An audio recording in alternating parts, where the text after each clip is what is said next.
Dans un petit village niché entre collines verdoyantes et rivières scintillantes, vivait Étienne, un homme riche et respecté. Il était propriétaire de vastes terres fertiles, de troupeaux innombrables, et de coffres remplis d'or et de bijoux. Mais ce qui comptait le plus pour Étienne, c'était son fils unique, Thomas. Thomas, bien qu'intelligent et charismatique, portait en lui une faiblesse, une ambition dévorante. Toute sa vie, il avait vécu dans le confort, admirant les richesses accumulées par son père et rêvant du jour où elles lui appartiendraient. Ce jour, il le désirait plus que tout. Étienne, qui connaissait bien le cœur humain, voyait clairement les failles de son fils.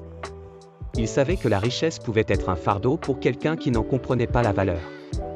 C'est pourquoi, à l'approche de ses 70 ans, il décida de mettre Thomas à l'épreuve. Un matin, Étienne convoqua son fils dans la grande bibliothèque de leur demeure. Les étagères croulaient sous des livres anciens, témoins des générations qui avaient contribué à leur fortune. Étienne, assis dans son fauteuil préféré, regarda Thomas dans les yeux. « Mon fils, je sens que mes jours sont comptés, dit-il avec gravité. Mais avant que je ne te laisse tout ce que j'ai, il faut que je sois certain que tu es prêt. » « Père, » répondit Thomas avec un sourire masquant son impatience, « je suis prêt depuis toujours. » Étienne secoua doucement la tête. Gérer une fortune, ce n'est pas seulement la conserver. C'est comprendre la valeur du travail, du sacrifice, et des autres. Je vais te donner une tâche. Pendant 1 an, tu travailleras comme un simple ouvrier sur mes terres. Tu ne pourras pas révéler que tu es mon fils, et tu seras traité comme tous les autres. Thomas blêmit. Père, vous plaisantez. Moi, travailler comme un ouvrier? Si tu refuses, tu n'auras rien, répondit Étienne fermement. Après une longue hésitation, Thomas accepta. Les premiers jours furent un supplice pour Thomas. Habitué aux banquets et aux vêtements soyeux, il se retrouva vêtu de vêtements râpés, les mains couvertes de cloques après des heures à labourer les champs. Il se sentait humilié, entouré de paysans qui ne faisaient pas attention à lui. Mais au fil des semaines, quelque chose changea.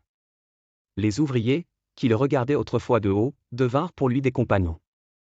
Il apprit leurs noms, leurs histoires, et leurs luttes quotidiennes. Il fut témoin de la joie simple d'un repas partagé et de la fierté d'un travail bien fait. Un jour, alors qu'il aidait à réparer un puits, une vieille femme du village lui dit « Tu travailles dur, jeune homme. On voit que tu as un bon cœur. » Ces mots le bouleversèrent. Pour la première fois, il ressentit la satisfaction d'être jugé non pour sa richesse ou son nom, mais pour ses actions. Lorsque l'année fut écoulée, Thomas retourna auprès de son père, changé. Il portait encore les vêtements usés de l'ouvrier et avait un regard empreint d'humilité. « Père, » dit-il en s'agenouillant devant Étienne, « je comprends maintenant. La richesse ne signifie rien si elle n'est pas gagnée avec respect et travail. » Étienne, ému, se leva et posa une main sur l'épaule de son fils. « Tu as appris la leçon que je voulais t'enseigner. Tu es prêt à prendre soin de mon héritage. Mais je vais te confier un dernier secret. » Il conduisit Thomas à une petite pièce cachée derrière la bibliothèque. Là, sur une table, se trouvait un simple coffre en bois. Étienne l'ouvrit, révélant des lettres et des documents. « Ceci est mon vrai trésor, » dit Étienne. « Ce sont les récits de nos ancêtres, leurs sacrifices et leurs échecs. Comprends que notre richesse est le fruit de générations de labeur. Elle n'est pas un droit, mais une responsabilité. » Thomas, les larmes aux yeux, promit de respecter cet héritage. Il choisit de partager une partie de la fortune avec les ouvriers qui avaient travaillé à ses côtés, leur offrant des terres pour qu'ils puissent subvenir à leurs besoins.